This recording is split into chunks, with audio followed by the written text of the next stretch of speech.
넘쳐나는 뉴스로 혼란한 시대. 개인도 정부도 언론도 누구도 알려고 하지 않는 진짜 문제를 찾아내기 위해 오늘도 달립니다. 황상민 TV 본방사수. 네, 황상민 TV 시작하겠습니다. 6월 22일 토요일 WPI 초급과정 워크샵이 열립니다. 상담사, 코치를 꿈꾸시는 분, 자신을 알고 주변 사람을 이해하고 싶으신 분, 삶의 방향성을 확인하고 더 나은 삶을 살고 싶으신 분, WPI 워크샵에 참여하여 상담가로서 커리어도 개발하고 사람에 대한 이해와 삶의 지혜를 얻어가세요. WPI 초급 워크샵 관련 문의는 위즈덤 센터로 연락 바랍니다. 위즈덤 센터가 삶을 고민하는 많은 분들에게 사회적 기업 활동으로 무료 상담을 받을 수 있는 프로그램을 만들었습니다. 상담 비용이 부담스러우신 분, 자신의 고민이나 아픔의 정체가 무엇인지 알지 못해 상담을 주저하셨던 분을 위해 상담 기회를 제공합니다. 상담을 통해 자신의 마음을 확인하고 자신의 문제에 대한 통찰을 경험할 수 있을 것입니다. 자, 그러면 어떤 사연을 오늘 또 가지고 오셨나요? 국회의원 김무성 의원이 지금 연일 발언 때문에 시끄러운데요. 네. 국가 내란죄로 다스려야 한다는 청와대 국민청원이 글이 올라왔습니다. 네, 그분이 그런데 무슨 발언을 했길래 국가 내란죄로 다스려야 된다는 소리가 나왔나요? 네, 사연 읽어보겠습니다. 네. 박사님, 요즘 김무성 의원의 발언 때문에 연일 시끄러운데요. 한 달 전인 4월 2일 서울역 앞에서 열린 4대강 보호 해체 반대 집회 도중 나온 발언 때문입니다. 문재인 대통령이 국민 절대 다수의 요구를 거부하고 4대강 보를 해체한다면 우리는 문재인 정권 퇴진 운동으로 나가야 된다. 4대강 보호 해체를 위한 다이너마이트를 빼앗아서 문재인 청와대를 폭파시켜버리자. 이 때문에 다음 날인 4월 3일에는 김무성 의원을 내란죄로 다스려 주십시오라는 제목의 청원이 올라왔답니다.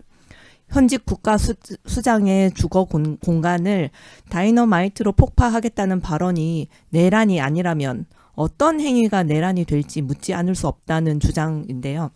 그러자 이어서 4월 22일에는 자한당 해산을 요청하는 청원 글이 올라왔고 참여자가 178만 명을 돌파를 했습니다.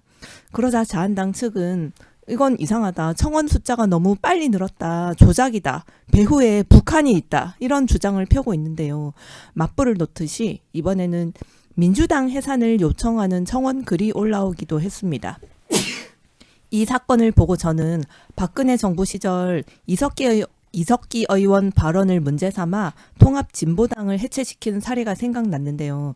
뭔가 꼬투리로 삼을 만한 발언을 가지고 어린애 떼쓰듯 어거지로 마녀사냥하는 것 같다는 느낌이 확 든다는 겁니다. 물론 이 나라 여당보다 힘센 김무성 의원이나 자한당이 사라지는 일은 없겠지만요. 이건 단순히 내년 4월에 있을 총선을 앞두고 정치인들의 본격 니 편 내 편 치고받기 개싸움의 시작일 뿐일까요?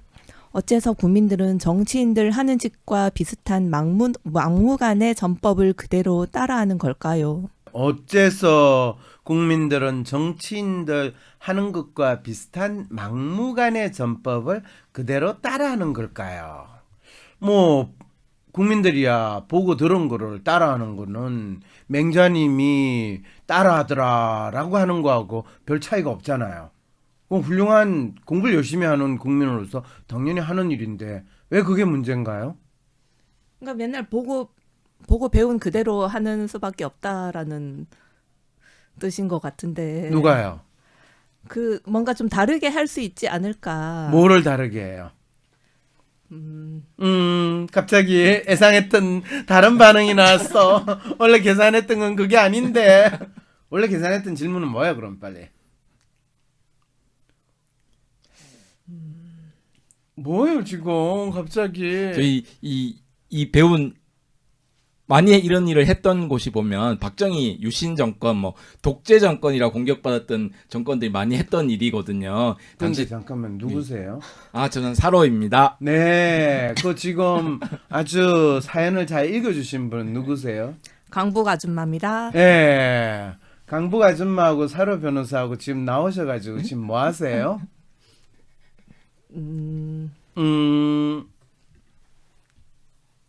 국회의원 김무성 국회의원의 발언에 대해서 네. 국가 내란죄로 다스려야 한다는 청원이 지금 오늘 현재 72,500명이 청원을 했거든요. 아, 김무성 의원의 발언에 대해서 국가 내란죄로 다스려야 한다는 게 72,000명밖에 청원을 안 했어요. 예, 지금 한 달이 지났는데 72,000명밖에 안 그러면 됐습니다. 뭐 그거를 국가 내란죄로 다스려야 한다라는 말에 대해서 국민들이 별로 공감을 하지 않는다는 뜻이네요. 그런 것 같습니다.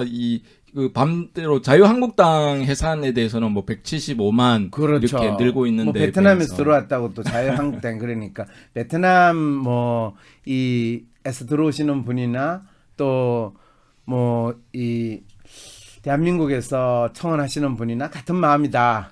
이게 이제 상당히 중국을 두고 사이에 두고 이 위쪽에 있는 나라나 아래쪽에 있는 나라나 다 자유한국당은 사라져야 된다는 데 대해서는 공감대를 형성했는데 김무성 씨 발언에 대해서 내란죄로 다스려야 한다는 것은 뭐 공감대를 그렇게 형성하지는 못하고 있다. 그런 거죠, 강북아줌마. 예, 이런 수위의 발언은 항상 있었던 발언인 것 같거든요. 이 정도 수의 발언은 항상 있었다. 그래서 그냥 어느 집 멍멍이가 짖나 보다 하고 넘어가는 게 맞지 않느냐. 이 말씀이신 거죠. 그런데 이 좀 위험하다. 청와대를 폭파시키자라는 건 물론 비유로 했겠지만 네.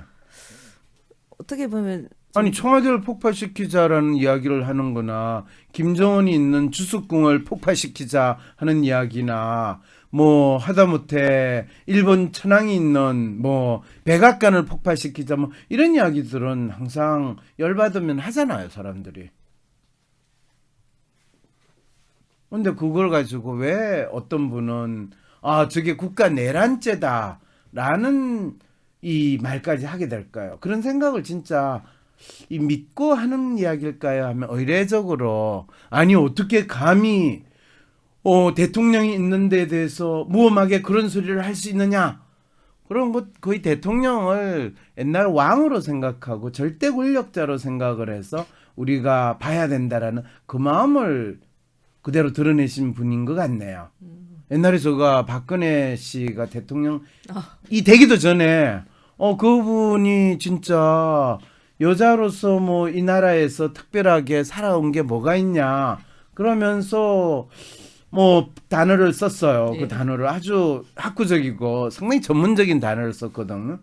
그런데 그 다음 날에 갑자기 어떻게 그 말을 쓸 수 있느냐 그 다음 날도 아니에요. 한 이틀이나 사흘 좀 지나서 그것도 뭐 어떻게 그렇게 불경스러운 소리를 할 수 있냐부터 시작해가지고 막 그러길래 이상하다.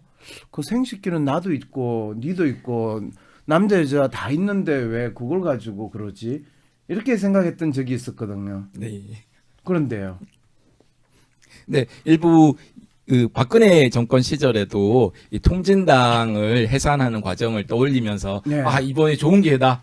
한국당도 해산시키자. 이런 주장을 하면서 이제 그 근거가 네. 이 바로 김무성 의원의 발언이 마치 그 당시 이석기 의원의 발언과 같은 거 아니냐 이렇게 몰아가는 것 같거든요. 그러면 박근혜 정권 시절에 통진당을 해산하던 그 박근혜 정권의 세력이던 또는 황교안 뭐 그 당시에 법무부 장관이었죠. 네. 황교안 법무부 장관 그 사람들이 가진 마음과 지금 김무성 의원을 내란죄로 몰아서 처벌하자고 하는 분들의 마음은 똑같다라는 이야기네요. 네. 그 공격을 가하는 쪽하고 그 발언을 하는 쪽하고 아주 비슷한 심리인 것 같은데요. 그 당시 예를 들어보면 이 통진당 이석기 의원이 했던 얘기가 네. 뭐 전화국을 점거해서 인터넷을 끊고 뭐 평택에 있는 유류기지를 타격하자 이런 말을 이제 어떤 행사에서 한 것이 네. 내란 선동죄가 돼서 이 정당 해산까지 가는 일련의 과정을 걷게 되거든요.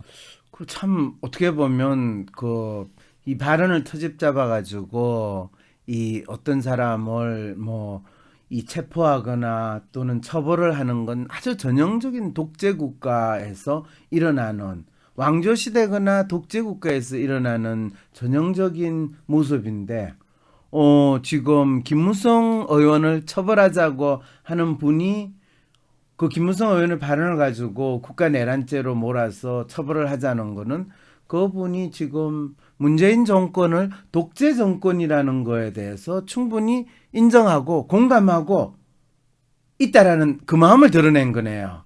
예, 정말 독재 시절인 박정희 정권 시절에는 이 화염병 12개로 이 국가를 전복하는 것이 내란 음모죄다 해가지고 조영래 전 변호사님이나 네. 뭐 이해찬 의원님 이런 분들이 한 30 몇몇 분이 잡혀가시거든요. 네. 그 시절을 보는 것 같아요. 그럼 박정희 독재 시절에. 네. 그러면 이 주장을 하시는 분 또는 이 청원을 내신 분은 박정희 독재 정권을 겪으신 분이고 그분이 생각하고 세상을 이해하는 틀은 박정희 독재 정권에서 겪었던 그 프레임 그대로 지금 문재인 정권에서 일어나고 있는 거를 판단하고 해석하시는 분이다라고 이렇게 해석을 하면 정확히 보는 거죠. 그래서 이렇게 한국당의 황교안 대표나 이런 분들 요즘 하는 게 문재인 정권이 독재 정권이다 이렇게 플랜카드를 여기저기 막 걸고 있거든요. 네. 거기 공격에 걸맞는 이 행동을 하게 되는 그런 모습이기는 지지자로서 아니 그럼 무슨 의원이라고요? 황교안 말고요. 지금 김무성 이 의원을 지금 내란죄로 집어넣다고 하시는 분은 황교안 대표와 지금 같은 진영인가요? 아니면 같은 당인가요? 반대당인 것 같은데요. 자유한국당 해산도 청원하는 거 보면 그래요? 네. 그러면 아주 놀라운 지금 우리는 현상을 경험하고 있네. 이 대한민국에서는 자유한국당 반대에 있는 분들의 심리와 사고 방식은 자유한국당의 골수 정치인과 기본적으로 동일한 심리와 사고 방식에 있다라는 걸 우리는 확인하게 되는 거네요. 그럼 이렇게 편갈라서 지금 서로 공격하고 방어하고 이런 그런 공격하는 사람은 내란 이렇게 공격하고 방어하는 그렇죠. 사람 독재 정권 물러가라 이러는 것 그렇죠, 같은데요. 그렇죠. 그래서 그걸 본다면 지금 자유한국당이나 그 반대에 있는 여당이라고 하는 정당들은 둘 다 똑같이 구시대적인 사고에서 독재 정권에서 정치를 하고 상대방을 말꼬리를 잡아가지고 이 내란 업무죄나 이런 거로 처벌을 하고 권력을 휘두르는 그 마음을 잘 보여주는 상황이다라는 걸 우리는 이 사연에서 확인하게 되는 거네요. 그 시절에는 거의 표현의 자유 막 이렇게 부르짖던 분들이 이렇게 발언에 대해서 이거 완전히 내란 음모를 아주 중대한 범죄거든요. 국가 배반 그런 중범죄지 않습니까? 내란이라고 하는 게. 지금 중범죄고 뭐고 그거는 내란이라는 게 중범죄라는 거는 그건 누구나 알아요. 그건 겁주기 위해서 하는 건데 그 중범죄라고 하는 그 제명을 아무 때나 갖다 붙이는 거 그거는 이 박정희 독재 정권 시절이나 지금 문재인 이 촛불혁명으로 만든 정권이나 똑같이 일어난다고 하는 것 자체가 지금 뭔가 모두들 길을 잃은 느낌이네요. 정리가 필요합니다. 이런 댓글인데 실제로 왜 길을 잃었다고 느끼냐면 대부분의 시사 이슈나 이런 문제가 있으면 나쁜 놈, 좋은 놈 이렇게 구분해가지고 이 김무성 의원 내란 업무죄로 처벌하자 라고 하든지 아니면 지금 문재인 정권이 독재 정권 맞지 않냐 그 독재 정권에 대해서 항의하기 위해서 청와대 폭파하자는데 뭐가 잘못됐냐 이렇게 뚜렷하게 입장을 이야기를 해야 되는데 이 황상민 TV에서는 이 입장이 없는 게 아니라 이 여러분들이 보내주신 사연이 대체 뭐를 문제시하고 있느냐 그거에 대해서 패널 분들하고 이야기를 나누고 있는데 오늘 우리 패널 분들도 지금 뭘 하는지 모르는 상황이 돼버리거든요. 그러니까 사로 변호사는 변호사라고 법률이 어쩌고 죄가 어쩌고 본인도 안 믿는 죄를 이야기해요. 물론 변호사 먹고 살려면 제가 있다고 이야기를 해야 되는 것도 맞죠. 그래서 제가 변호를 하고 사건을 따죠. 네, 그렇게 너무 본인의 욕망에 충실하시면 지금 그러니까 누가 정권을 잡든 하는 짓은 똑같고 국민들은 거기 되게 휘둘리고 있다. 이런 말씀이신 것 같거든요. 누가요? 질문하신 분. 아니에요. 이 댓글 또 다신 분 있잖아요. 수구 세력이 아주 나쁜 XX지요. 박사님께서는 수구 세력의 표현의 자유를 보장하자는 건가요? 지금 이렇게 이제 많은 분들이 착각하고 있는 거죠. 자기가 이 반대하는 어떤 세력이 뭐라고 공격을 하면 개소리를 저지르면 멍멍 하는 소리로 그냥 쟤들이 멍멍하는구나. 멍멍하는 소리를 봐서 쟤들은 멍멍이구나. 이렇게 생각을 하면 되는데 아니 그걸 인정해 주자니 그러면 표현의 자유를 아니 멍멍이도 표현하고 인간도 표현하고 표현하는 건 다 할 수 있죠. 그렇지만은 그 표현이 내가 듣기에는 멍멍이 소리면 멍멍이 소리고 내가 듣기에는 아름다운 소리면 아름다운 음악 소리를 받는 쏟아지는 기사 속에 진짜 문제를 밝히는 등불로 여러분과 함께하기 위해 황상민 TV로 찾아뵙겠습니다. 전용 스튜디오를 마련할 수 있도록 많은 후원 부탁드립니다. 나는 소심한 사람인 것 같은데, 아니, 어떨 때는 활발하기도 하고, 나도 모르겠는 나의 진짜 마음을 밖으로 꺼내서 눈으로 볼 수도 없고, 어떻게 해야 진짜 내 마음을 확인할 수 있을까요? 내 마음의 MRI, WPI 검사를 해보세요. WPI는 대한민국 대표 심리학자 황상민 박사님이 10여 년간 연구 개발한 성격과 라이프 스타일의 과학적인 진단 방법입니다. 내 마음을 비춰주는 마음의 거울 WPI. 내가 어떤 사람인지 지금 알아보세요. WPI 검사는 인터넷 검색창에 황상민의 심리연구소를 검색해서 할 수 있습니다.